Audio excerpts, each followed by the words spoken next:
kaniring mula kapur barisan ngamur pengarat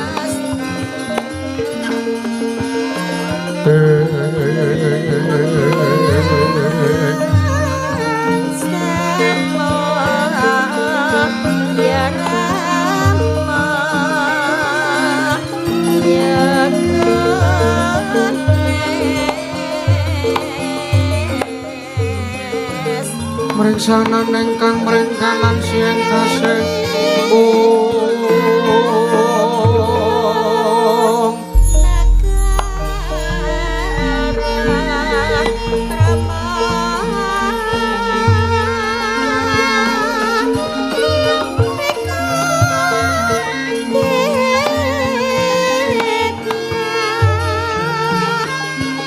mawe boga kang sawega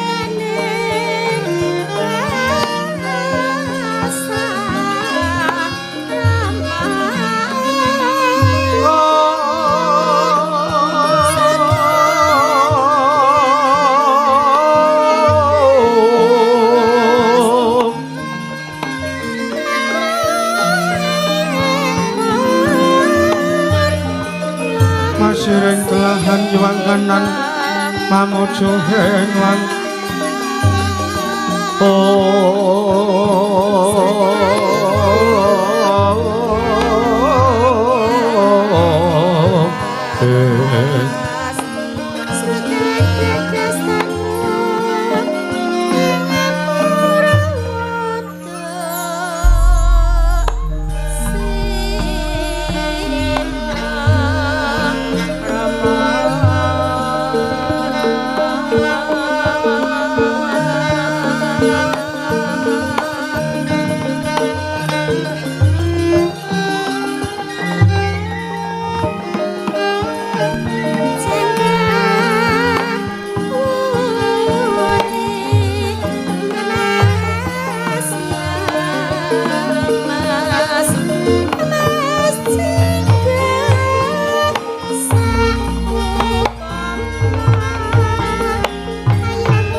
Nirgumaraning Rat Prabu Dita sinabeng kaningan ulun arep buka piwaraning kandha kinopit langening budaya luhur mrih dadya tepa palupe marsudi teteging dharma ingreh kautaman perwanganing kandha narik tuting basa dongeng kuno ngumusu rasa yen narasaya karaos mulan sarira hangrasa wani Wuruhing diri rasa rumangsa rumangsan nilir jalma ilukaca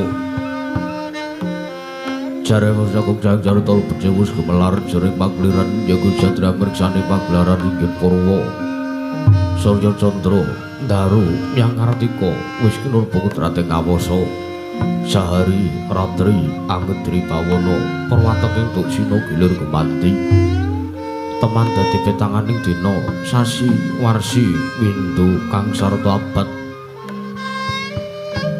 Tetung lantang kartu mangkar kosini rambun toyo Jawa pati grembya dadi padhang kutu-kutu malang atoko Durana nombyang brodo dadi obranantan po wicalan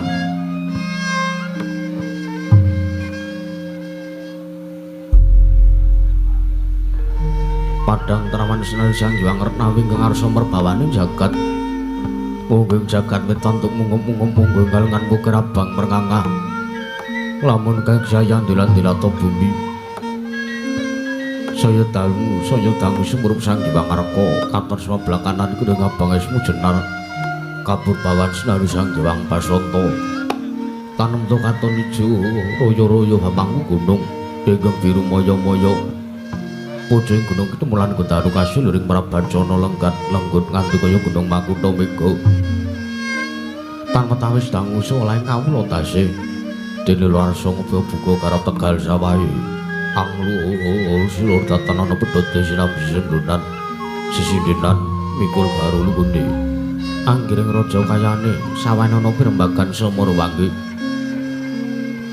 Sang Hyang Arkasaya dangusa inggil wis katon mara sinari jagat durung iki blapapat lur kidul wetan kulon sinaring jagat kang samya rebut yada rebut tejo rebut kukuwuk prandiri tatan wonten ingkang amadhari kekuwung ing praja negaring Astina ya praja negari Gajahaya ya Ngliman Benawi ya sinebat Kuru Janggala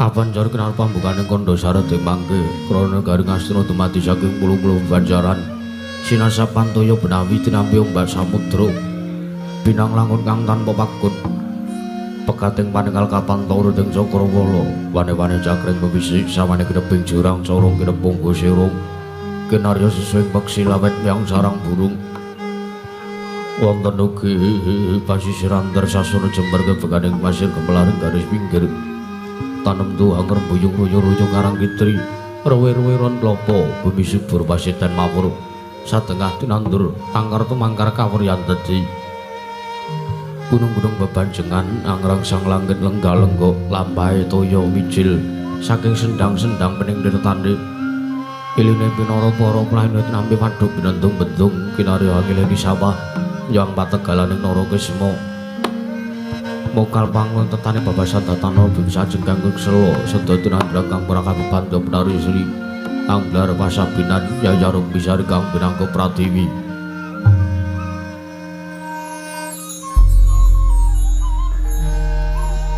pategalan iku pola jeneng ngarep godhongane ambek kowe nganti kaya manglung-manglung bitane polo kependhem polo kesimpar polo gumantung sadotan kuciwa jinawi dukulan kang mawe kesarasaning diri ingon-ingon raja kaya tewen sansayang rembaka lamun sang aglaring panggonan lamun wanci sarap surya samya mulih marang kandangi dewi-dewi tatanana carane kandhang anggunan sing palang labet tebih saking tindak Durjana Cuti samya sayek seka kapti akari luhuring nusa bangsa tuwin negaring Astina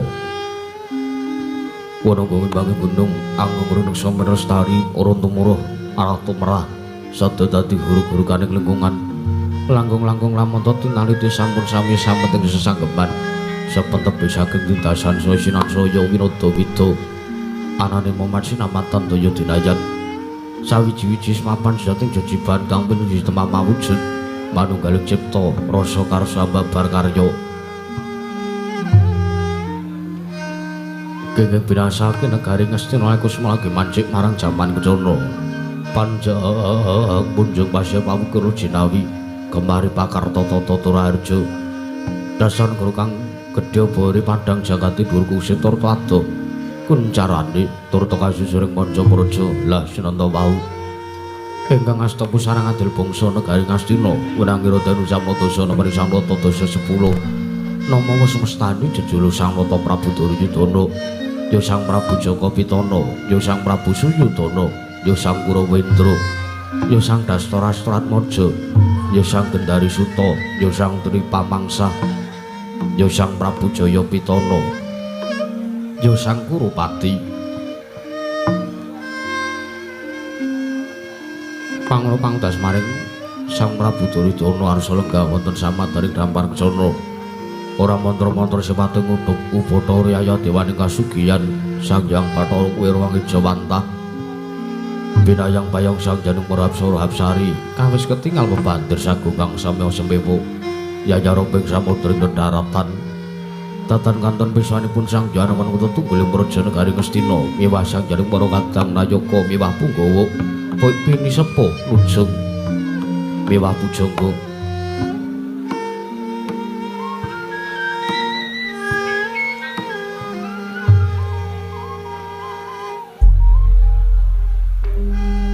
ingkang lega wonten ing datulya praja negari Ngastina nggih pepati negari Ngastina pidalem ing plasa Jenar nenggih Sang Rikyanapati Hari Sengguni ya Harya Suman ya Raden Trigantalpati Sang Rikyanapati Hari Sengguni mengkaraken pelenggaipun lujeng negari Ngastina kujangganing para sata Kurawa nenggih pandhita saka lima nenggih Sang Tapa Begawan Durna ya Sang Kumbayana ya Sang Bharatwaja Putra Sang Begawan Durna mengkaraken pelenggaipun Narpati Karna Basusena Senopati negari Ngastina nata ing Awangga ingkang lenggah wonten ing pingging minangka janggeping paseban nenggih Sang Raden Arya Karta Marma satring tirta tinalang mangruk mining para kawula samya gandeng pasisiran jejel riyel rapet popet pipit prasasa tato pandenggol datan poselo labet sekathahing para seba jayam lutak gendera ronda umbul-umbul keterangan tanu yayi mondeng mangsa labu payung mekar mendi jamur barat ing mangsa rendeng tumbang ngrako jati kareng mangsa katiga prandari ketinggal tidom jinem materi pasewakan negari ngastina nadyan kekuduan datan ngubah samirana datan mampa kapiyor sumung swaraning pratangga mewah ungling maranggono sigra murwani pangandikan datu kumang bliwijining pandika Sang Prabu Jaka Pitana ingkang dereng kababaring lisan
tinon neng pasewakan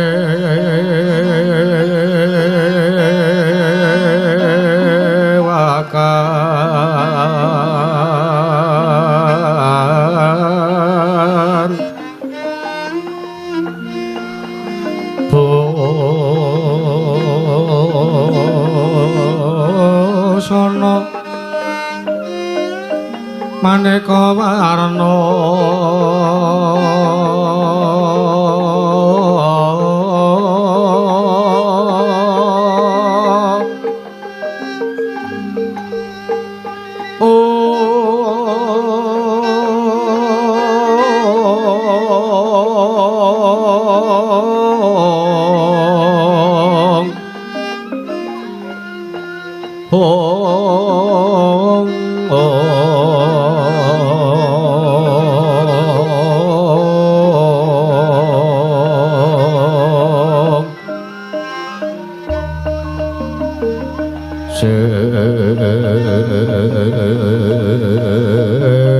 sepat puspitengu dyono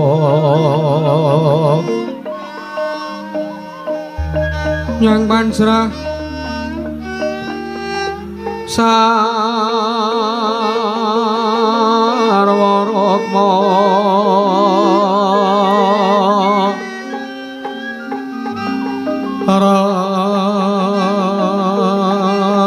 ranggeng manik nara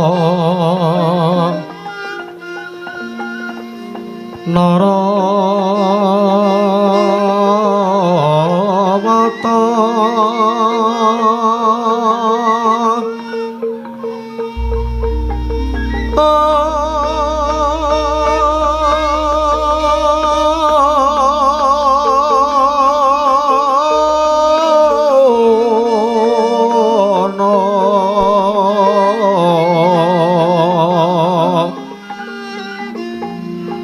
Obro prabanya kang sumerat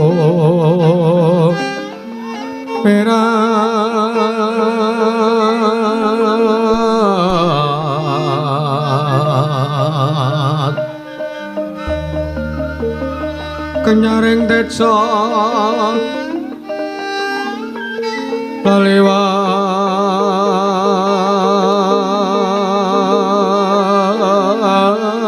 laliwaran lerki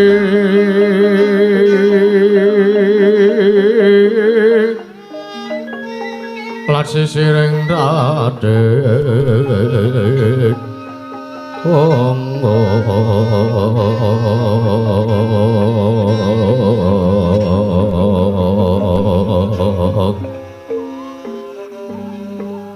wimbo kekanta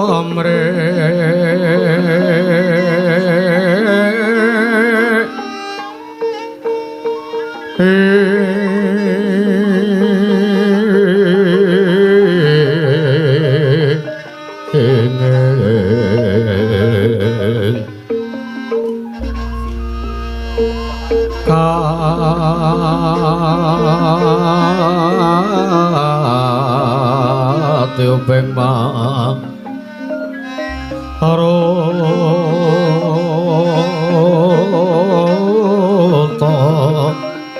mandok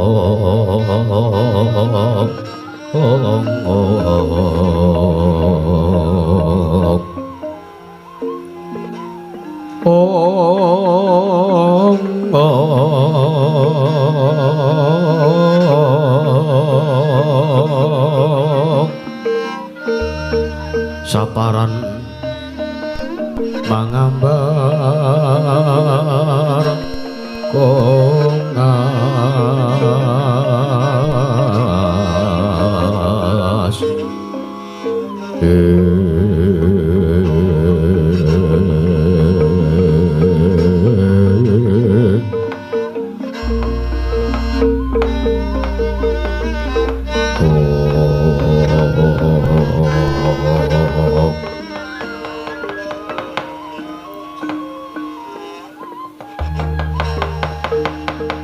lang lang patining kang awan sapa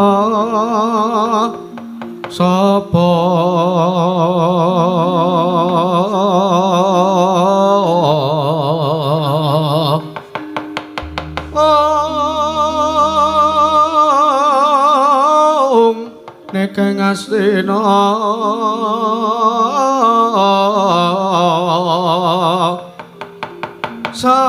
samantara tekeng Tegal Kurunarya ya Kresna laku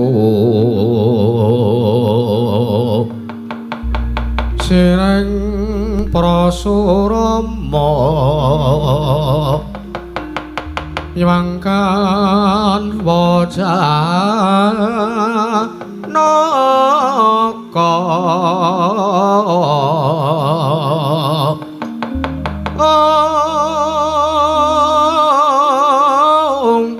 dulur Narada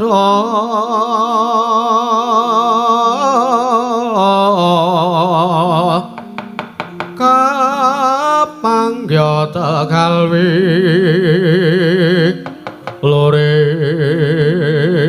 melu karya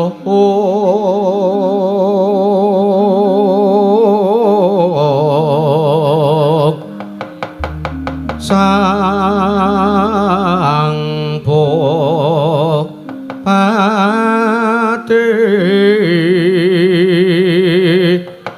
sang Bupati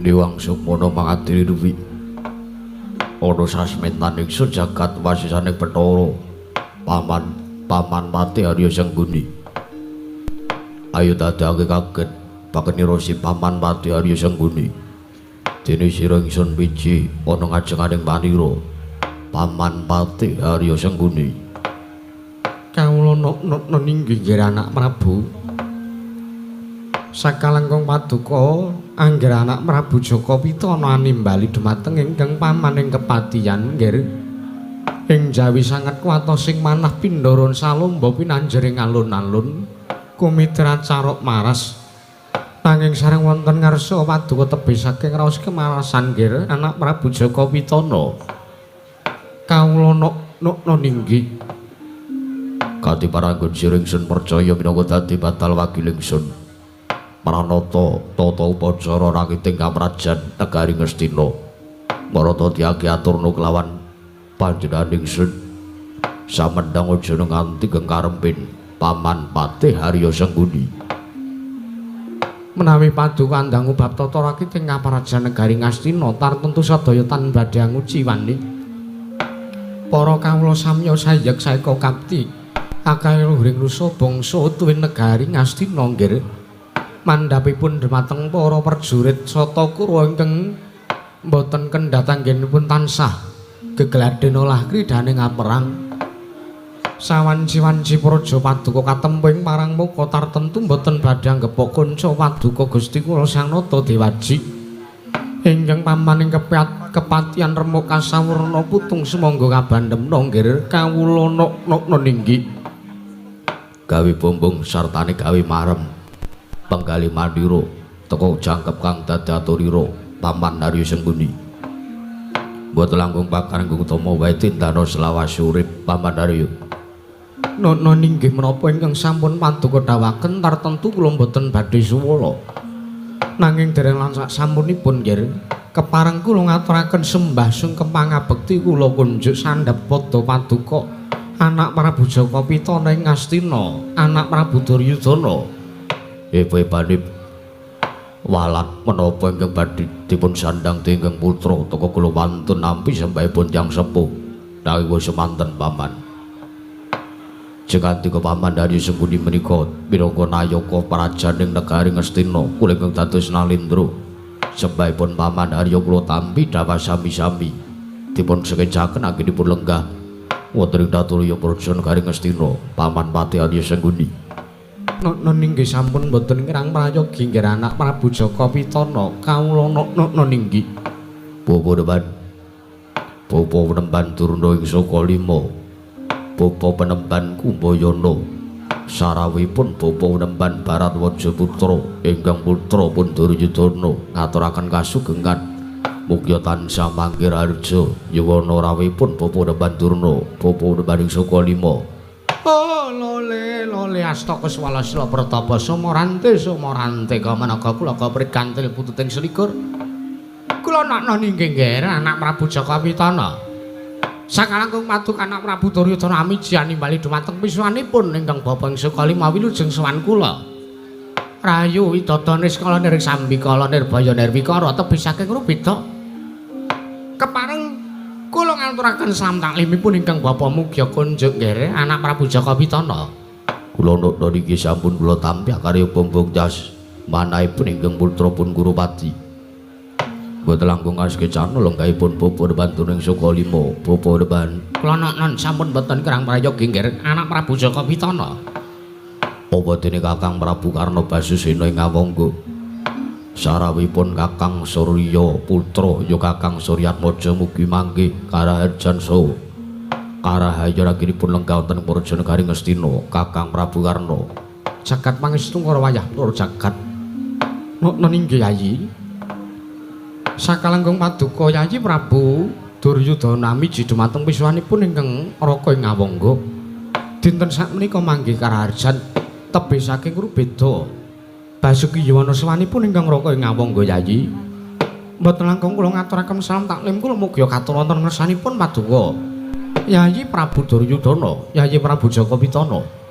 Kula tampi karya Bombong Jas marahipun ingkang rayi mboten langkung kaskecaken lenggahipun Kakang Prabu Karna Basusena ing Ngawangga. Koko Prabu nun inggih sampun boten kirang prayogi pisuwanipun ingkang Raka ing Ngawangga dinten sakmenika Yayi Prabu Duryudana. Apa dene sira Dimas Kartomarma padha kanthi raja sapraptanira Dimas Tirta Tinalang. Bau nun inggih dewaji sembahan kula. Pareng paduka miji dumateng pisuwanipun ingkang rayipun Kartomarma sinuwun kepareng wilujeng sawanipun ingkang abdi ingkang raying toya tinalang pun Kartomarma kepareng kula ngaturaken sembah sungkem pangabekti kula kunjuk sandhap pepoto paduka dewaji sembahan kula siadi atur bekti kelawan panjenengan ingsun ora lewat pangestri wong tuwa tampan nono Dimas Kartomarma. Bau nun sampun kepareng kula pundi akarya jimat paripe dayana ingkang santosan pareng pangestri paduka badhe kula cancang puceng weni dumawing widang rumeketing perdaya saestu dadosaken cahya nercahya daging rah kayiwanan sinuwun lan tatanan barisaning para wadya ingkang padha gantung sibuk aja nganti padha sawara manuk jeneng Senadya mbabarake wigatining pasewakan. Bau nun iki sinuwun diwaji menapa ingkang sampun paduka dawuhaken tartentu kula boten badhe suwala kula badhe mangestu kata dawuhipun sinuwun Prabu Duryudana ing Astina sinuwun. Bau nun iki Paman Arya Bapa Penemban Durna miwah Koko Prabu Karna Basusena ing Ngawangga mesti mawon damel kaget gurawalan manahipun para pinisepuh para nayaka punggawa nggih para nujung pujangga Negaring Astina. Tawa dinten samenika kula ngawontenaken pasewakan agung ingkang beneh lan adat ingkang sampun mesti mawon sengandika Paman Arya menawi nyumurupi pasuryanipun ingkang putra pun Duryudana katingal rengu pasuryanipun ingkang putra Paman Arya saestu sewu-sewu kalepatan kula diagem pangaksami teka dinten sakmenika kula ngawontenaken pasewakan agung Paman Arya. Nyawa-nyawa jimat sesembahan kula nggih anak Prabu kula nuwun sewu teka kaget sotanipun manahipun ingkang bapa ing kepatihan teka dinten sakmenika paduka anak Prabu Jaka Pitana nimbali dumateng ingkang paman ing kepatihan teka pasewakan agung wonten ing mriki beneh kelawan adat ingkang sampun kalampah nggih saestu anggenipun ingkang paman sowan wonten ing Datulaya Praja Negaring Astina menika kula tansah mawantu-wantu ingkang kula tenggo menika namung sabda tama pangandika paduka anak Prabu Jaka Pitana enggal-enggala paring dawuh menggah menapa ta ingkang dados wigatosipun sartanipun kula nuwun sewu wonten perkawis menapa teka paduka anak Prabu Jaka Pitana. Kula sawang pasuryanipun katingal rengu menika nggih anak Prabu Jaka Pitana. Oh, lole anak Prabu Jaka Pitana sampun kados mekaten lho nggih. Anak Prabu Duryudana mbak kula aturi paling dawuh. Ingkang Bapak Saka Kalima menika sampun kraya-raya sakan wonten ing Praja Negari Ngastina. Ingkang kula tengga menika namung Satyatama pangantika paduka anak Prabu Jaka Pitana. Oh, enggal paring sawuh. Wigatosipun menapa sartane badhe wonten pirembakan menapa nggih? Angger Prabu Duryudana.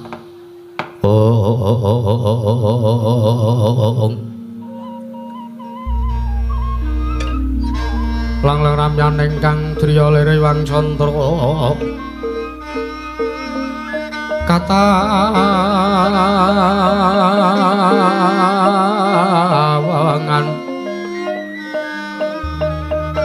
sumuk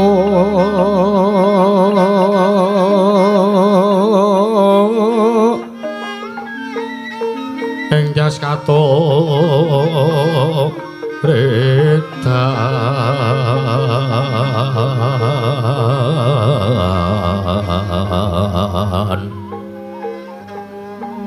lemut kabar saning rojit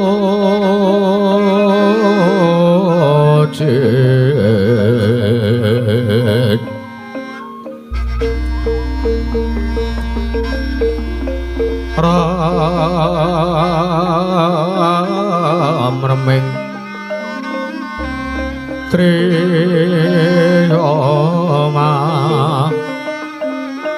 nawung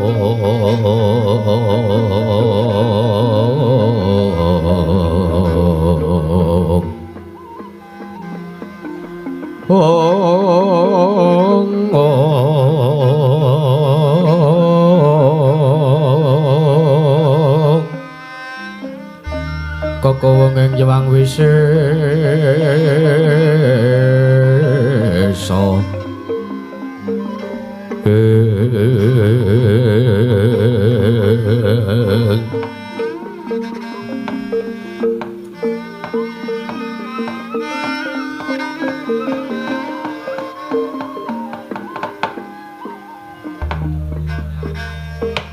jagat dewa penur jagat pangestu Paman Harya Paman Pati Harya Sengguni sewu-sewu klepatanipun ingkang putra Duryudana diagem pangaksami jernyatanipun anggen kula ngawontenaken pasewakan agung menika namung badhe ngrembak babagan menapa ingkang dados keganjelan kekebenganing manahipun ingkang putra teka nuwun sewu Paman estunipun perkawis menika menawi kula jabaraken kula wedharaken wonten ing pasewakan agung menika katingal destun mewah karaos saru tinulu teka ing atasipun panjenengan ingsun iki ingkang putra Duryudana menika derajatipun Nalendra kula menika Nalendra Gung Pinatara para sasat ibaratipun jagat menika sampun kebrebeken kumandhangipun asmanipun ingkang putra Gurupati kula menika ugi sinebat Nalendra ingkang sugih Herbondo Pandu sugih bondo tegese sugih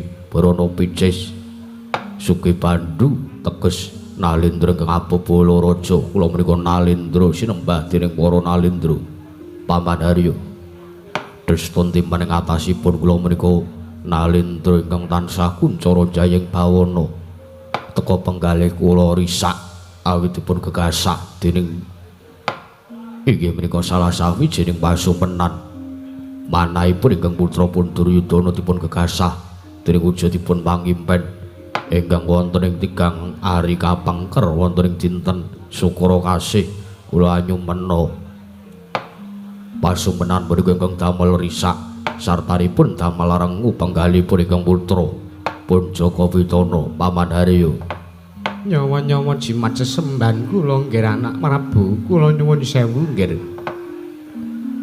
mboten kateges kula menika nyas dumateng asma paduka pun anak Prabu Jaka Pitana nanging kula nuwun sewu ning atasipun paduka menika Nalendra teka samukawisipun perkawis paduka damel bot repot sak lebeting penggalih teka rengu pasuryanipun anak Prabu Jaka Pitana awit namung dipun gegasah dening salah satunggiling pasumpenan utawi pangimpen nggih tumrapipun ingkang bapa lho ingkang nami pasumpenan menika namung kembangipun tiyang sari pasumpenan menika namung kembangipun tiyang nindruk teka paduka anak Prabu Jaka Pitana dados rengu kados mekaten nggadahi gegebenganing manah awit dipun sababaken paduka anak Prabu Jaka Pitana nyumpena sawijining perkawis nanging nyatanipun perkawis menika mboten saged kula sangga enteng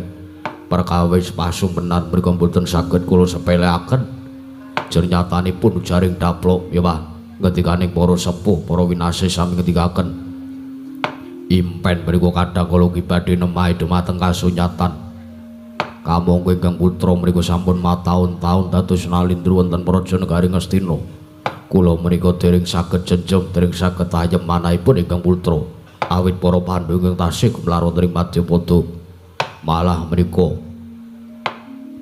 perkawis pasumpenan nambahi dumateng kekepenganipun manahipun ingkang putra pun Duryudana Pamandarya nuwun sewu lengger menawi babakan pasumpenan menika kula kinten boten susah dipun rembak banget sernyatanipun ingkang sampun kula aturaken impen menika namung kembangipun tiyang nendra lah sak menika kula nyuwun priksa paduka anak Prabu Jaka Pitana nyumpena bab menapa sartanipun menapa ingkang dipun impekaken teka kados ngaten pasuryan sartanipun teka kados mekaten lagak-lagayanipun anak Prabu Duryudana teka ngantos damel rengu penggalipun anak Prabu Kurupati Pamandarya wonten paring adhawuh ingkang putra mriku nyumpena kula nyumpena inggih mriku kula mangertosi negara Ngastina kula nyumurupi negara Ngastina mriku ewuh gedhe kathah tarup genggeng katingal mombyor sartanipun abyor katingal lindah kawonten Andatulya praja negari Ngastina kamangka sareng kula sawang wonten mriku lenggah ingkang putra dados temanten kamangka sareng kula sawang kula padosi kula waspaosaken anggenipun Prabu Duryudana dados temanten mereka boten wonten temanten putri ingkang anjejeri lenggahipun ingkang putra anggenipun lenggah wonten ing sasana rinengga temanten Pamandarya sasampunipun kula nyumena menika sasampunipun ingkang putra nyumurupi negari Ngastina gadhah damel ewuh gedhe ingkang boten sanes dawuhipun utawi ingkang putra pun Duryudana ingkang dados manten kula nyumurupi negari Ngastina ketaman prahara satemah Jawa deres satemah nalika semanten damel banjir ngantos banjir menika jumplangaken dampar kencana negari Ngastina Pamandarya kula menika bingung kados pundi werdinipun menawi kula kinten werdinipun pasumpenan menika sae kula kinten boten sae janyatanipun pasumpenan ingkang kula lampahi menika boten damel tentrem boten damel jenjem penggalipun ingkang putra malah gekasah dumateng penggalipun manahipun ingkang putra pun Kurupati Pamandarya werdinipun menapa nyawa-nyawa jimat sesembahan kula nuwun sewu nggih nyuwun pangapunten saderengipun nuwun sewu menawi bapak sumpenan menika wonten mriki lenggah sawijining pawongan utawi wonten mriki lenggah sawijining priyagung ingkang tartentu piyambakipun menika priksa sartanipun mangertosi mudheng kalian bab perkawis pasumpenan sinten paman nuwun sewu ta wonten mriki menika lenggah pujangga negari Ngastina nujungipun Warasata Kurawa inggih menika mboten sanes namung pendhita sing jare wis kondang monyor-monyor inggih menika pun Kakang Durnaningsaka V pramila kula nuwun sewu menawi bab impen menika kula mboten saged mangertosi sartanipun kula mboten ngertos werdine impenipun anak Prabu Jaka Pitana menika napa. Mekaten paman. Inggih. Paman Arya mboten saged mriksa menapa werdinipun impenipun Kang Putra. Mboten nggih. Kula menika saged ngertos werdine impen niku nek mengimpi entuk nomor ngoten niku. Nggih, Paman Arya inggih. Nuwun sewu jeng atika menika patih teka tasih remen kados ngaten. Inggih nggih cek galek. Mboten ketang kula tuku 5.000 mengki ranggih bathi suwe-suwe. Bawa Durna, Bawa Depan Durna. Kula wonten dawuh nggih. Ketikanipun Paman Hari Sengkuni paduka priksa kelawan menapa werdinipun impenipun Kang Putra. Oh, lole astaka swalasila pertapa. Somorante hawala kamanaga kula kaprit kantil putu ing selikur. Nuwun sewu lho anak Prabu, dinten sakmenika kula nampi rembakipun anak Prabu Jaka Pitana, anak Prabu Duryudana wonten Praja Negari Ngastina menika sareng kula pitung. Paduka anak Prabu Jaka Pitana menika namung bingung menggalih babagan pasumenan ingkang sampun dilampahi nalikanipun 3 hari kapengker. Wonten ing dinten utawi malemang Sukra Kasih. Ranggih ngaten to nggih. Leres mekaten Bapak. Wis sampean mang merdekke impene anak Prabu Duryudana. Ngimpi napa Dipate? Anak Prabu Duryudana nyumurupi kanan negara Ngastina kuwi ewuh gedhen. Negara Ngastina duwe ewuh gedhe. Kamangka ning kono anak Prabu Jaka Pitana nyumurupi panjenengane lenggah ning sasana rinengga teges dadi manten nanging anehe eloke ora ana temanten putri ingkang jajari kelawan kalungguhane anak Prabu Jaka Pitana ning sasana rinengga kuwi werdine apa Kakang?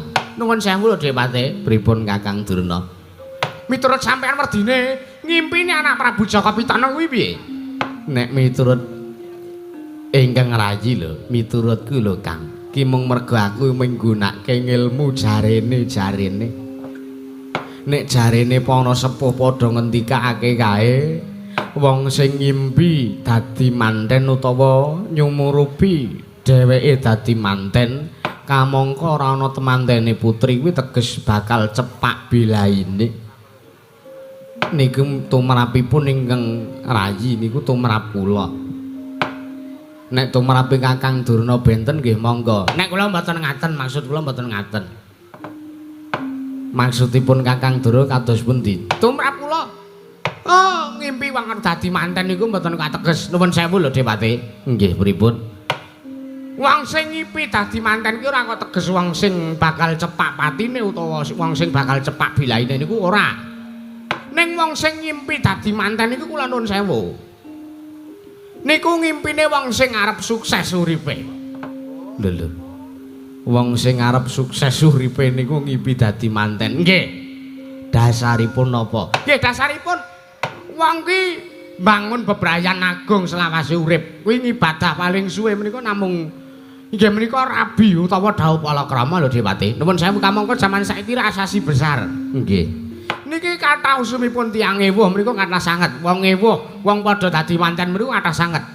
Wong dadi manten kuwi bakal digampangke rejekine, bakal didawake umure, bakal diwewaras, disesehat uripe karo sing gawe urip. Jernyatanipun wong rabi menika nek pancen bener entuk jodhone menika nggih badhe ngrejekeni selawasipun gesang. Nggih Kakang Durna nggih salajengipun sing dadi dasar nek sampean percaya nek ngimpi wong dadi manten iku bakal dawa, bakal kuncara uripe niku pripun. Wong ngimpi utawa wong dadi manten iku kula nuwun sewu. Nggih, pripun? Lenang karo wedok. Nggih. Lenang karo wedok niku sami nglampahi dawuh palakrama. Nggih.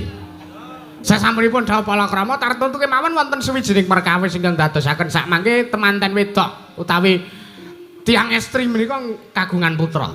Nggih. Niku prosese pripun? Mboten sak kula jabarke teng mriki malah mboten sae mengke. Nggih Kakang Durna. Nggih. Nuwun sewu niki kula tak ngrembug perkara wong wedok sing pun dianak. Nggih, kados pundi? Jaman sakniki niku lho, niki mboten niki senes kok ujaring para sepuh sing ngendikake ning kula dhewe sing pun nyumurupi Dewate. Nggih kados pundi Kakang Durna? Wong wedok niku nek wis duwe anak siji munggahe ning duwe anak loro. Oh, niku wong wedok niku ora kok saya le glembrot, ora kok le saya elek, ora kok le saya ketok tuwa niku mboten. Ning wong wedok sing duwe anak siji munggahe arep duwe anak loro niku awuranipun terpancar. Aura niku napa? Wong sakniki niku mboten dong kata-kata ngoten niku. Napa ya? Basane napa ya? Aura niku napa nggih? Raosipun menika wong wedok sing duwe anak siji munggahe arep duwe anak loro niku disawang niku ora kok le ketok gilani niku kok mboten. Ning disawang niku ketok seger, ketok le ayu, ketok le mening ngoten lho Dewate. Nggih nggih. Nggih nggih. Niku leres niku. Nggih nggih. Oh, lah berarti bener sing sampean ngendikake. Pripun? Bojo kula niku riyen saderenge kula pek bojo niku ireng. Sareng sakniki ndek anak kalih niku dadi ketok putih mentereng sumun artejane. Nah, sumun artejane. Niku wanti-wanti kula. Niku babakan wong sing ngimpi dadi manten. Nggih. Niku nek nemahi dumateng kasunyatanipun gesang, oh badhe numusi dumateng kararjanipun. Inggih menika kuncaranipun anak Prabu Jaka Pitana. Kamangka anak Prabu Jaka Pitana nyumpena bilih piyambakipun dados manten. Oh, ngono Kakang Durna. Nggih, niku miturut kula. Ning nek miturutku kok kayake ora ngono. Merga jare sepuh ngendikake niku wong ngimpi dadi manten ki arep cepak patine. Alami sampean ki minggunake ilmu jarene kok ya percaya mawon ta Dewate. Oh, kula niki lho sing pun nglakoni tenanan. Kula niki lho sing pun nyumurupi kawontenan ing kados mekaten menika. Ngimpi dadi manten menika ora teges arep mati rezekine utawa arep mati wonge cepak bilaine menika babar pisan mboten. Ning wong ngimpi dadi manten niku bakal sansaya kepenak uripe. Pindhane wong sing dawuh palakrama omah-omah pindha mimilan mintuna ngibadah tekan puputing Yuswa ngaten menika. Ngaten nggih. Lajeng niku wae anak Prabu Duryudana ngendika, "Pripun? Nek piyambakipun nek sampunipun nyumurupi negari Ngastina kagungan damel ewuh gedhe niku panjenenganipun nyumurupi negari Ngastina ketaman Prahara temahu danderes tumuli ketaman banjir bandang ingkang ngantos jumplangaken kedhaton negari Ngastina." Oh, nuwun sewu. Anak Prabu kula tak nyuwun priksa. Bapa Batur kados pundi? Damar kencana negari Ngastina ingkang jomplang menika kenter ngaten to, Nggih?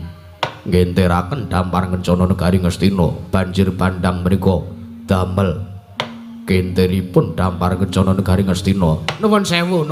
Banjir menika saking wujudipun toya utawi banyu. Prahara menika wujudipun banyu. Kamangka kula nuwun sewu lho, Nggih. Banyu menika minangka dados unsur sumber panguripanipun titah sak Madyapada menika ingkang dados sumber panguripanipun menika banyu. Mekaten. Nggih. Dados nuwun sewu nek kathah sing merdekke nek banjir wong sing ngipi omahe ketekan banjir arep entuk sial, arep entuk elek. Niku mboten bener tumrapipun ingkang bapa. Merga banjir menika dumadi saking banyu ingkang bludak. Banyu menika minangka dados sumber panguripanipun para titah sedaya menungsa, mbuh kewan, mbuh tumbuh-tumbuhan menika mbetahaken toya lho, Nggih. Iya. Kamangka negari Ngastina menika cerak kalian kali, sumber panguripanipun titah menika toya. Lah nek toyane mbludak, nek banyune mbludak niku teges banyune kokean, teges sumber panguripanipun kawula negari Ngastina menika badhe turah-turah, badhe kuncara jayeng bawana, saya kepenak uripe, saya mapan kawulane, saya kuncara nalendrane. Ngaten menika. Ngono Kakang Durna. Ora aek-aek tapuki sampean. Aku ki ngalem tenan. Ngalem sampean kaya ngece kok ora. Oh, pati sengkuni. Lajeng dampar kula ingkang kenter mriku werdinipun napa? Dampar kenter menika nuwun sewu. Kenteripun ngantos ngubengi negari Ngastina to, Nggih? Kula nyumurupi dampar kula uyak. Nanging boten kecandak mriku werdine napa? Nuni menika. Ayo. Apa werdine apa gek diwerdekke ora sah kok kan bergajul. Sabar to, Dipatih. Wong arep omong niku ya kudu nganggo ditata. Nggih Kakang Durna. Nggih. Nuwun sewu. dampar ingkang kentir ngantos mubeng-mubeng negari Ngastina. Ngiteri negari Ngastina menika nuwun sewu dampar menika rak mujudaken tahta to nggih. Tahta mriku napa? Perguruan tenaga dalam. Sampeyan ki kok ngawur ora tahta ki apa dijelaske? Tahta menika keprabon. Teges dampar kencana menika mujudaken derajat pangkatipun salah satunggiling nalendra. Kamangka menika kala wau dampar kencana kentir dipun sababaken wontenipun banjir bandang ingkang ngantos jumplangaken dampar kencana negari Ngastina. Nuwun sewu. Dampar kencana ngantos tekan pundi-pundi niku teges jajanipun anak Prabu Jaka Pitana utawi jajanipun praja negari Ngastina menika ugi badhe jembar, sangsaya jembar, sangsaya dumugi pundi-pundi papan. Mekaten nggih. Jernyatanipun ateges dampar kencana ingkang kentir menika mboten kok ngenteraken derajatipun anak Prabu Duryudana menika mboten ning saya jembarke jajane anak Prabu Jaka Pitana. Mekaten nggih, saya digabung kalih banjir sing wujud toya utawa banjir wujudipun banyu sumber panguripanipun para titah sak Madyapada. Sedaya mbutuhaken toya, sedaya sami mbutuhaken banyu, kinarya panguripan sing tani ya padha digunakake kanggo ngileni sawahe pasabinane, dimen tandurane saya urip, saya ing sakmengko bakal tukul dadi ngrembaka. Menungsa ugi mbutuhaken toya utawi cairan menika kinarya supados boten dehidrasi mengkaten anak Prabu. Iya. Lajeng dipun gabung kaliyan inggih menika dampar kencana negari Ngastina ingkang jomplang. Menika wo dampar kencana negari Ngastina ingkang dumugi pundi-pundi papan menika ateges merdekaken bilih anak Prabu Jaka Pitana menika ingkang sakmangke badhe saya amba jajanipun, saya jembir. Negari Ngastina wewengkonipun menika tambasan saya amba. Jernyatanipun negari Ngastina wonten ing Madyapada menika mboten wonten ingkang saged ngungkuli jembaripun lho nggih. Jembare negara Ngastina menika mboten saged mboten wonten ingkang saged ngungkuli dumateng jembaring negari Ngastina menika. Iya, iya. Mekaten Bapak. Inggih, mekaten menika pitunganipun tumrap ingkang bapa ing saka 5. Sik to Kang. Pripun Depate? Wong nek ngimpi iki ra ana pitungane. Ah nggih. Pitungane wayahe apa, jam pira? Wancine jenenge napa niku enten jenenge. Wonten Depate wonten. Lah, mang nyuwun priksa mbok menawa cocok sartane ngimpi sing dilampahi dening anak Prabu Jaka Pitana menika badhe nemahi dhumateng kasunyatan. Nuwun sewu anak Prabu. Kados pundi Bapak? Tiang ngimpi menika kapirang dados 3 perkawis. Iya. 3 perkawis lelipun. Inggih menika Titiani, Gandayani kalian Puspa Tajem utawi Kadara Dasih. Titiani, Gandayani kalian Puspa Tajem. Inggih. Titiani wertinipun. Titiani menika namung ngimpi. Ngimpi kembange wong turu menika kadangkala wong ketonto. Dianggeng ketonto. Nggih. Saderenge sarep piyambakipun menika menggalih babagan perkawis napa ingkang mboten saged dipun icali saking pikiranipun tiyang ingkang badhe lampah nindra menika kala wau. Mekaten Bapak. Inggih.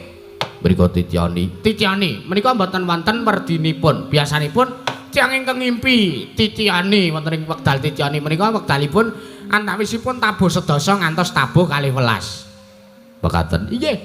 Lajeng Gandayani. Gandayani menika wancinipun tabuh setunggal ngantos tabuh 2 enjang utawi 2 dalu.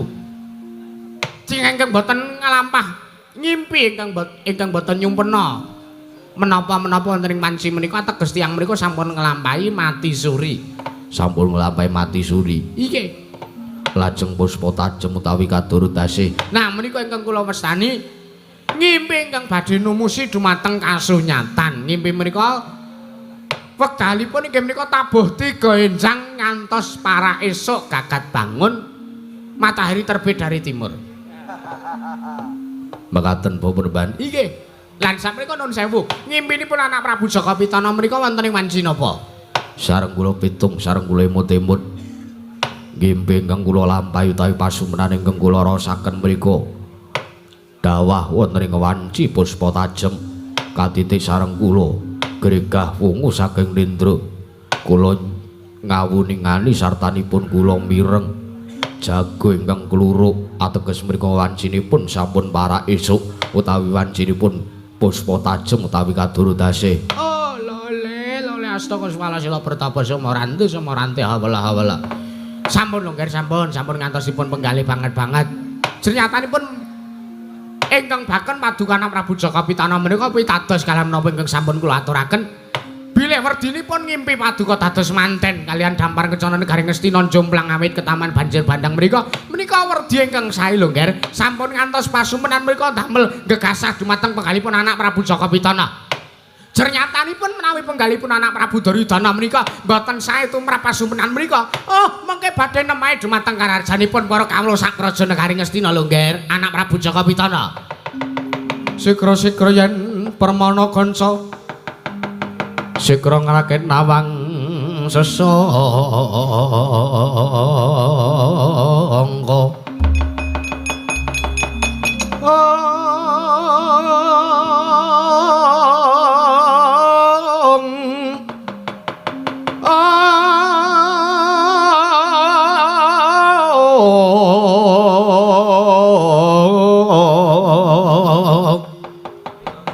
Nalin trompet marwa sing sang katriku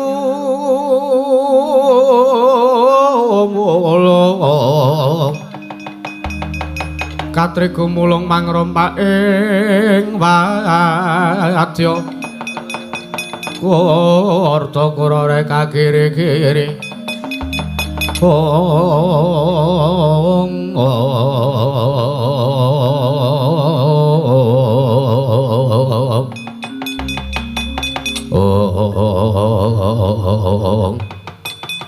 Dedematere kawontenan pasewakan Negaring Ngastina nalika semanten nata ing Ngastina Sang Prabu Duryudana legek datanmu batatanmu sik sareng nampi matur pangandikanipun pandhita Sakalima Sang Tapa Begawan Durna. Nalika semanten dadosaken kanyut pinangka warju kanyut jare wong inang warju jare wong keca nginang durung abang itu durung manjing dasaring pertala pihak ngarsa takeping mriku pasiban bono amuk apa to kang dadi darunane kasaru geger jaba mboten sanes kejawen mung wonten miyak sanggaling Marsiba minggah wonten Ratuli Praja Negaring Ngastina nenggih saturing Randu Gumbala Sang Bambang Antasena nalika semanten pihak sanggaling para kawula kanca Nodaya pihak jaluk dalan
puspitorum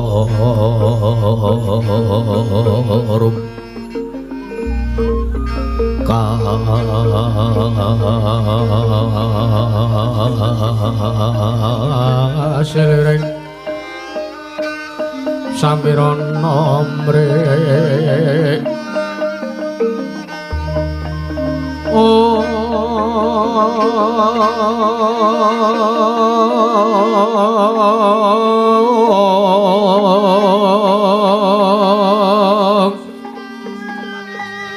sekar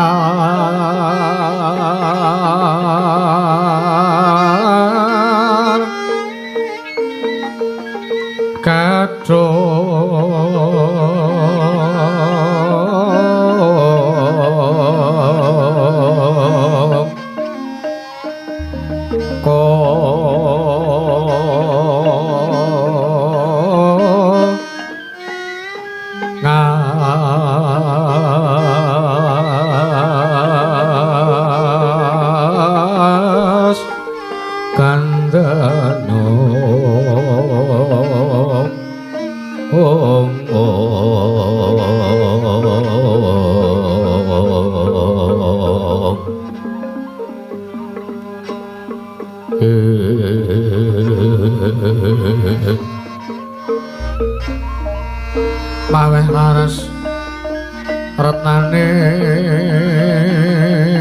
driya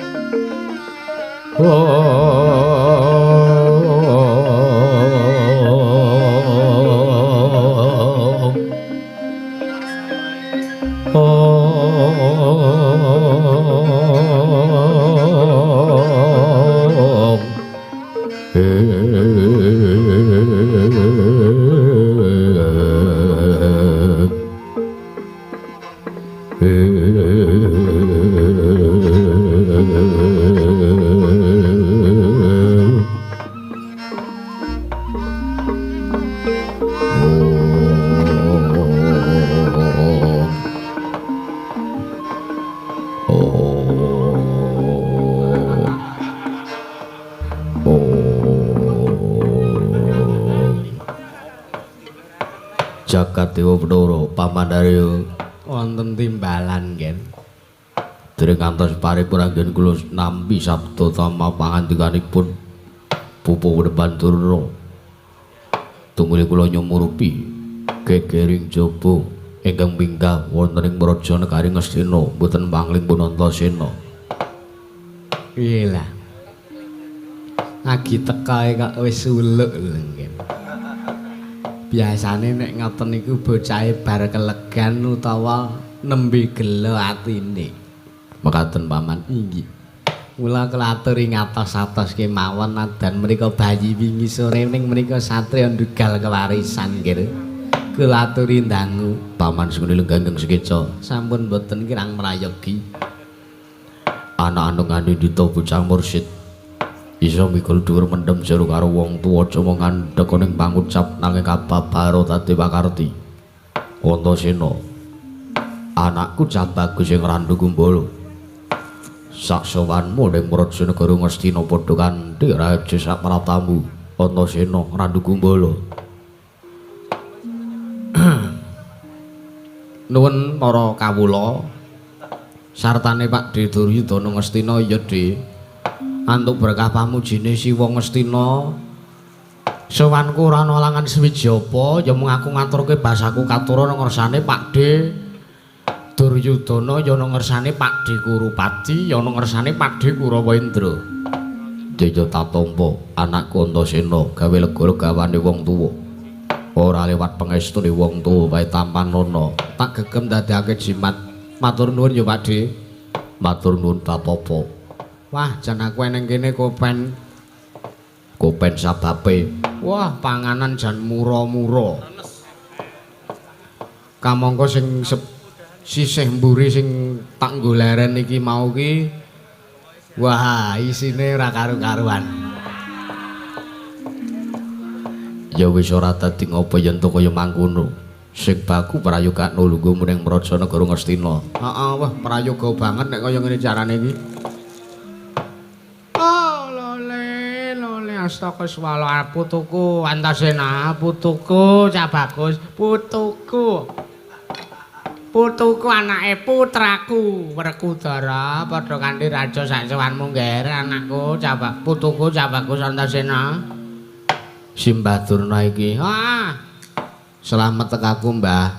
Ngaturke basaku katuru ya, Mbah ya. Tak tampa, pengestuku tampanono Antasena. Tak gegem dadekake jimat. Prayogane Penak banget. Anak lanang Antasena padha kanthi raja sak pratamu. Pakde Karna Getas. Pakde Karna ing ngawangga, selamat tekaku, Dik. Ora lewat aku ngaturke basaku katuru tampanono ya, Dik. Ya tak tampa pengestuku tampanono. Tak gegem dadekake jimat. Wayah Mas Antasena ngaturaken kasugengan. Simbah Patih. Nggih. Selamat tekaku, Mbah. Ora ana alangan swiji apa aku ngaturke basaku katura. Inggih Kula tampi dawah sami-sami pun prayogaken kaya wis ora kurang kepenak. Antasena, piye Pakde? Gawe kaget penggali wong tuwa teka tanpa tinimbal sowan mono ngarsane wakmu Ngastina. Ana wigati apa? Blaka Suta wae cekak gampange sepisan aku sowan ngarsane Pakde Duryudana iki ngaturke basane Antasena Tampanana ya, Dik. Tak tampa pengesuku Tampanana, tak gegem dadekake jimat. Wondene ndungkap angka loro sowanku iki ora kok ditimbali karo para Pandhawa, ora kok didhawuhi karo Pandhawa supayane sowan ing Maraja Ngastina kuwi babar pisan ora. Nanging sowanku iki ingkang sepisan saka karepku pribadi lan ingkang angka loro aku diutus dening pepundhenku Nalendra Klyang Kabur Kanginan sing saiki mapan ning negara Ngamarta ya kuwi sinuwun Prabu Renggani Sura. Prabu Renggani Sura kuwi sapa? Mbuh aku dhewe ya ora tepung, aku ya lagi wae sepisan iki ngerti kelawan sapa to Prabu Renggani Sura kuwi aku ya urung tau ngerti asmane, urung tau ngerti kumandange kondange Prabu Renggani Sura. Nanging sing baku wektu dina iki Prabu Renggani Sura iki dadi pengayomane para Pandhawa. Kena ngapa kok para Pandhawa ora sing ngayomi kelawan para kawula ning negara Ngamarta? Malah Prabu Renggani Sura sing ngayomi kelawan kawula negara Ngamarta. Merga wektu dina iki wis ana 3 sasi rikalenggan sak mengko iki negara Ngamarta geger kawulane padha nungsang muyang numbuk bentus gudel bingung. Merga murcane para Pandhawa 5 sing ninggal marang kaprajan negara Ngastina. Kamangka tanpa pamit, tanpa ninggal tilak. Sartane para Pandhawa ora ya kuwi ora pamit kelawan para lancur-lancur Pandhawa. Pandhawa caceka negara Ngamarta. Heeh, Pakde. Kamangka ora kok kabeh Pandhawa biyung kuwi lunga kuwi ora. Sing lunga ya kuwi Bapak Werkudara lunga. Iya. Paman Janaka lunga. Terus garwane Paman Janaka Bibi Wara Sembadra lunga. Bibi Wara Sri Kandi uga lunga. Malah iki mau aku uga nampa playune mak cilik Setyaki ya Paman ning Garbaruci mlayu ning negara Ngamarta matur ngersani Siwa Puntadewa. Nek sinuwun utawa Siwa Kresna utawa Pakde Ndarawati uga oncat murca saka negara Ndarawati. Lah kawula Ndarawati ya do geger do bingung. Satengahe perkara ngono kuwi Siwa Puntadewa utawa Pakde Darmakusuma bingung tumuli manekung tekine genturke tekine Talak Brata ning sanggar pamelengan ning negara Ngamarta. Lah banjur teka sing jenenge Prabu Renggani Sura. Iya. Lah Prabu Renggani Sura kuwi ora kok duwe niat sing ora prayoga kuwi babar pisan ora.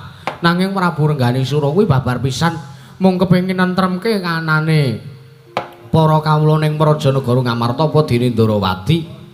Nalika semana Prabu Renggani Sura paring dawuh Antasena, yen to pancen kowe ngarepake pepundhenmu ya kuwi pamanmu ing Madukara, sak garwane sak keloron sartane siwamu ing Ndarawati sing wektu dina iki murca yen to kowe kepengin baline pepundhen-pepundhenmu kuwi mula gelem ora gelem kowe kudu sowan ing negara Ngastina. Lah apa to sing dadi sabab lan darunane Antasena sowan ing Prajanagara Ngastina dina sak mengko iki? Ora li aku mung minangka dadi lidah sinambunge Sinuwun Prabu Renggani Sura. Merga nalika semana Sinuwun Prabu Renggani Sura dawuh lan Antasena yen to aku wis sowan ning negara Ngastina jaluken bali marang panguwasane para Pandhawa sautuhe ora kelong nadyan to mung sak para sekawan wewengkon negara Ngastina kudu bali sautuhe marang para Pandhawa. Merga iki wis dadi syarat sartane wis nampa dawuhing para dewa kalamun to perangane Pandhawa sartane Siwandarawati sing murca oncat saka negara Ngamarta kuwi mau bisa bali menyang praja negara Ngamarta sartane bapakku uga bisa mulih ning praja negara Indraprastha waton para Pandhawa balekake utawa para Kurawa balekake wujude negara Ngastina sautuhe ning panguwasane para Pandhawa. Mangkono munggo dawuh Sinuwun Prabu Rengganisura Pakdhe Duryudana.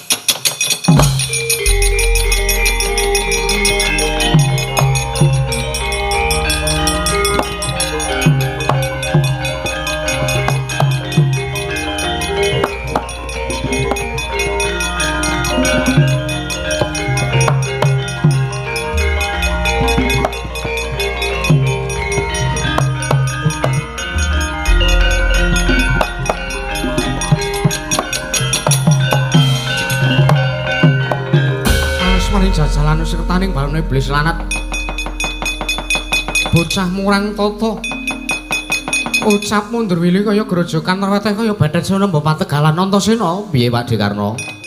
Wah Pakdhe Karna kok sajak duka yayasi nipi iki ngopo iki urung rampung gaweanmu lehmu masang depok urung rampung kok sampean nesu iki ngopo Antasena ora blawanan ora kaya bayi ucapmu ora kaya bayi gunemu. Antasena aku tak takon karo kowe piye sing dawuh yen to Werkudara Janaka Sembadra Sri Kandyapa dene Kaka Prabu Ndarawati bisa bali marang praja kuwi sing kalamun to negara Ngastina dibalekke menyang para Pandhawa kuwi sing dawuh sapa? Sing dawuh Ratu Gustiku ya pangayomane para kawula negara Ngamarta. Ya kuwi Nalendra wujude buta ning sandhangane satriya ya Sinuwun Prabu Rengganisura. Ora aku tak takon janjane kaya ngapa wujude sing jenenge Rengganisura. Ning atase dhewekne kuwi wong liyandrayan. Dheweke kuwi dudu perangane Pandhawa, dheweke kuwi uga dudu perangane Marsata Kurawa kok. Dheweke dawuh yen to negara Ngastina dibalekke karo para Pandhawa, perangane Pandhawa sing ilang bakal bali ning praja. Ora tak takon kuwi ukarane sapa? Ambo. Wong aku mau yo mung didhawuhi karo Sinuwun Prabu Rengganisura. Antasena kowe sowan ning negara Ngastina. Jaluken negara Ngastina ben bali ning panguwasane para Pandhawa. Kuwi kudu. Merga Sinuwun Prabu Rengganisura nampa dawuhing dewa kalamun to perangane Pandhawa sing do ilang kuwi mau iso bali ning praja. Kalamun to negara Ngastina dibalekke ning panguwasane para Pandhawa. Saiki tak takon dewa sing dawuh karo Rengganisura ki sapa? Wah nek kuwi aku ora ngerti wong sing tapa nalika semono Prabu Rengganisura. Bakune aku tekan kene iki mung minangka lidah sinambunge Prabu Rengganisura. Apa wigatine apa enenge tak aturke. Antasena, piye Pakdhe? Babar pisan yen to kowe njaluk supaya negara Ngastina bali ning panguwasane para Pandhawa. Prabu Karna Basusena sing tansah gondheli. Oh ngono. Iya. Ya, yen to saiki nek kersane Pakdhe Karna ngono, nek sampean sing dadi pepalang nggonku arep njaluk bali negara Ngastina, saiki cara gampange cekak gampange sampean adol aku tuku. Aku adol kowe tuku tegese piye? Lo jual gue beli. Cara gampangane nek sampean ngukuhi negara Ngastina, Antasena uga sing ora nrimake. Merga iki mau dawuh Sinuwun Prabu Rengganisura nek nganti Ratu Ngastina kok ngukuhi berguguk nguta waton adreng cukeng ngukuhi negara Ngastina ora kersa balik ning panguwasane Pandhawa, Antasena kon ngamuk ning negara Ngastina. Coba. Apa kelakon ana kraton semene apike tak uyuhi kabeh. Apa kelakon? Manus maning jajalan Antasena piye? Ayo yen to pancen kowe arep ngruda paripeksa karo Yayi Prabu Duryudana, Prabu Karna sing ora nirmake. Ayo nek ngono dudune kene papaning neter katigdayan. Metu njaba tanteni ana ing alun-alun negara Ngastina. Kowe kelakon jaluk bali negara Ngastina waton wis gemlundung janggane nata ngawangka. Ora sakan bergajul metu njaba iki.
ing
Jagat Dewa Bathara Bapa Dewan. kula wonten maring kadhawu anak Prabu. Mboten kinten babar pisan.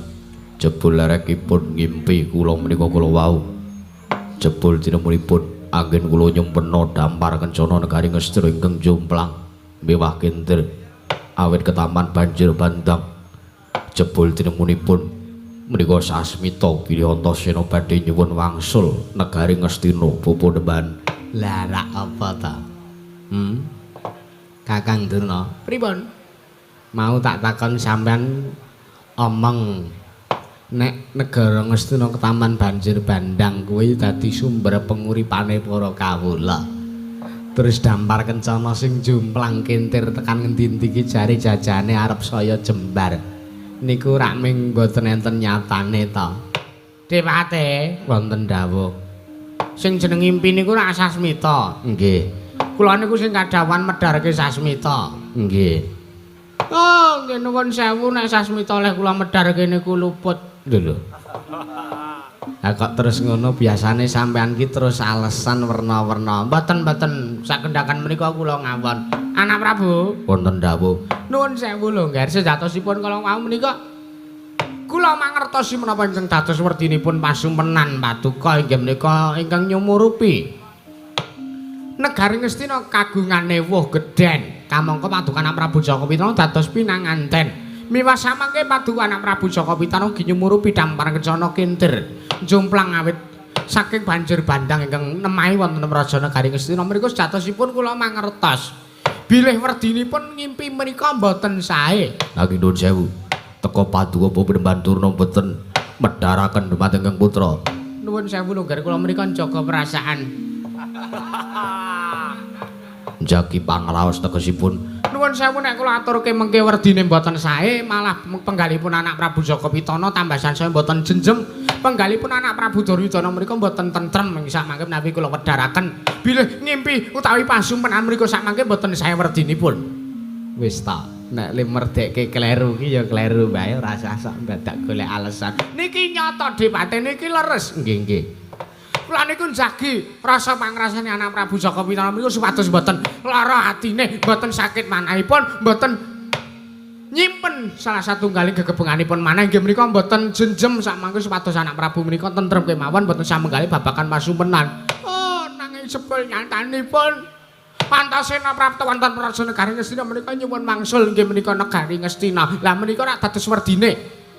Kamangka kathah sing do nyebutake wong sing utawa ratu sing ngimpi negarane ketaman banjir bandang satemah dampar kencana kintir merga banjir kuwi teges bakal apes jurite utawa bakal ora suwe meneh nggone nglungguhi negarane. Jagat Dewa Bathara Pamandarya Wonten paring dawuh nggih. menika atus pundi? Ingkang putra watos menawi samangke ngantos Antasena kasil ngrebat negari Ngastina.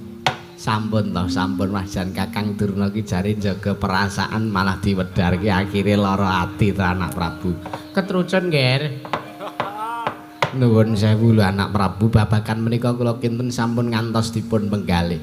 Jernyatanipun ingkang depani negari Ngastina menika inggih menika pun anak Prabu Karna Basusena. Menika senapatinipun negari Ngastina. Menika satriya ingkang sekti kalintang jayane ngaperang, bebasan pinatah mendaji nolmenter tinumbak bengkung sinuduk puteng. Tartentemen sak mangke anak Prabu Karna saged ngunduraken kalanipun Antasena.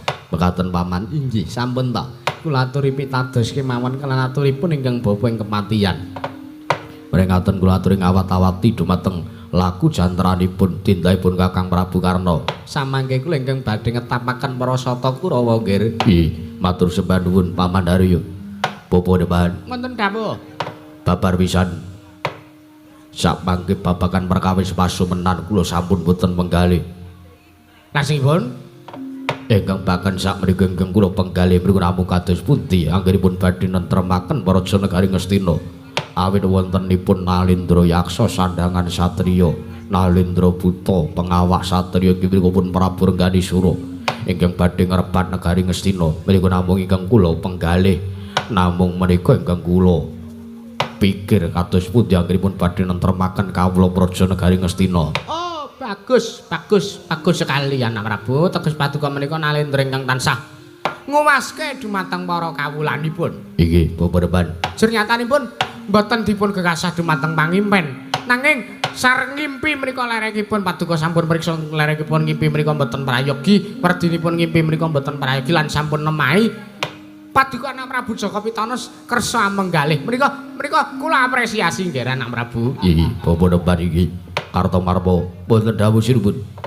Babar pisan kaya wis purun secipahan pasewakan wektu dina iki. Keparengipun bubar Kang Pandhasiba ingsun kundur daton. Nun ngestaken dawuh kemareng yen pamedal pasilat. Sing ati-ati aja kaya bocah cilik. Kartomarma kaya wis ora ana dawuh maneh. Purna gati ning maranggilan. Arsa sang nata kundur daton sung saking dampar jana kinapit gambaran kadheng kadreken sakjane para Banjedi. Manggung tanggung Jaka paloro-loro samya ngambil upacaraning keprabon. Kawisah saking Mandrawa tindaknya Sang Sri Naranata lamun katiron Mandrawa Sang Prabu Duryodana tindake tansah reruntungan.